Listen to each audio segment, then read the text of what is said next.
Hello everyone, welcome to iExamB. So please subscribe to the channel and press the bell icon if you haven't yet.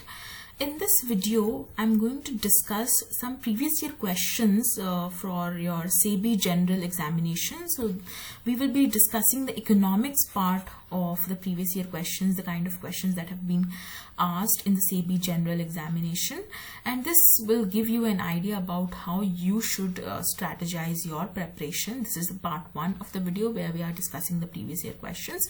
Stay tuned because more is to follow, and previous year questions and syllabus are the key to any examination. So if you have done them well, then you are good to go for the examination. So previous year questions are really important.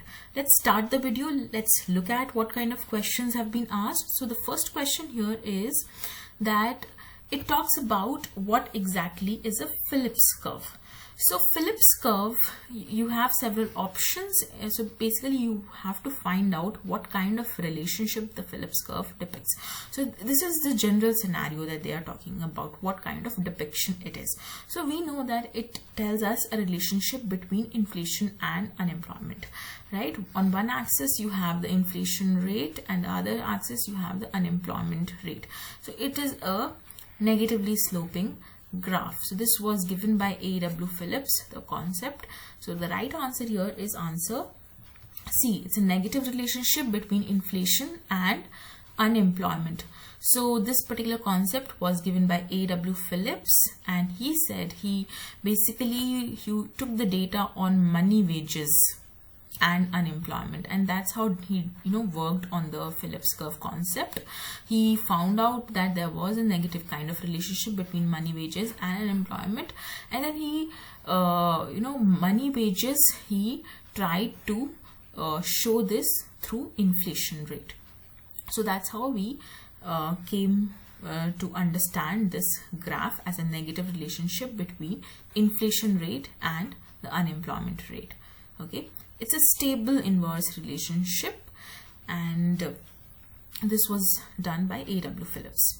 Then now let's look at the second question for this particular video.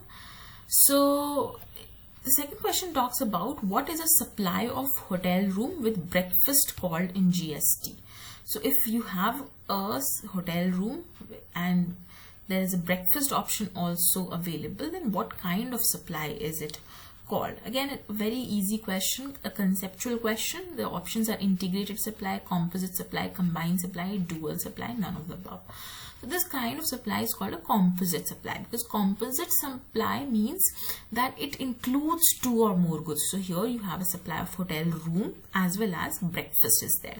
So something that is naturally bundled and supplied in together, that kind of good is called composite supply.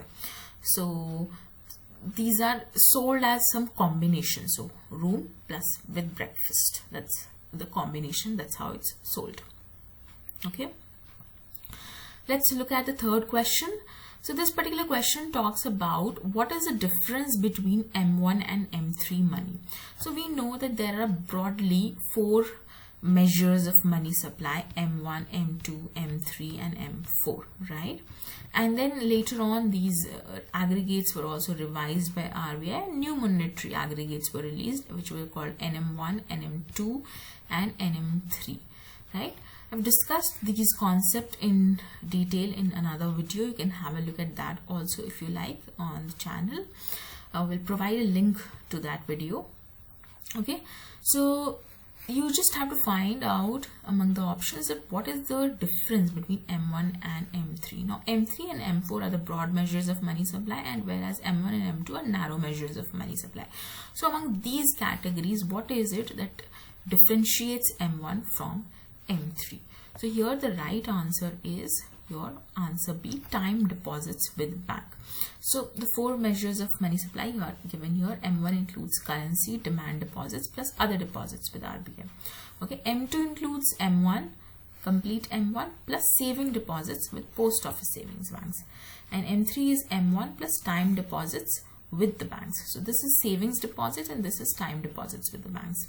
Okay, and M4 is M3, complete M3 plus total deposits with post office savings organizations.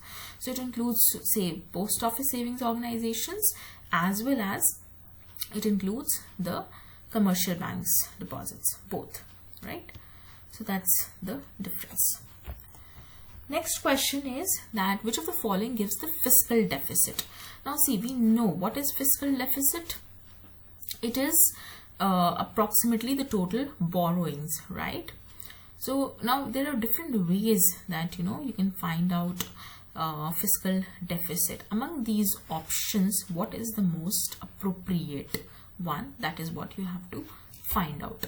So see, fiscal deficit is total income of the government, and that is total taxes and non-debt capital receipts, and the total expenditure. So that's that difference is called the fiscal deficit, right? And you add in addition to this difference the total borrowings that the government needs, right? So total expenditure, right, and the difference with the total income, right, and then you add the borrowings also. So total expenditure of the government is what? Capital and revenue expenditure, right?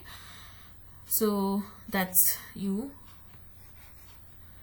deduct that, right?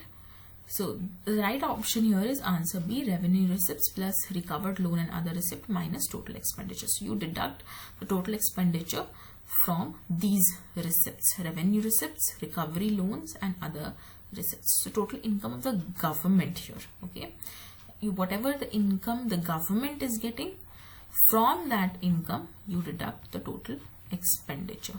That gives you your fiscal deficit. So in a way, this is another way of writing the total income. So that's why the options here are all a little tricky, and you do get such a kind of questions in the examination generally. The question is pretty straightforward, but the option is a little twisted. So don't worry, these things will come with practice. Now let's look at the next question. Which of the following will not affect current account deficit of a country? So current account deficit will be affected by current inflows and outflows, right? So it's very straightforward. Capital inflow is not going to affect anything in the current account of a country, right? Current account deficit tells you the difference between how much money that is received and how much money that is sent out of the country.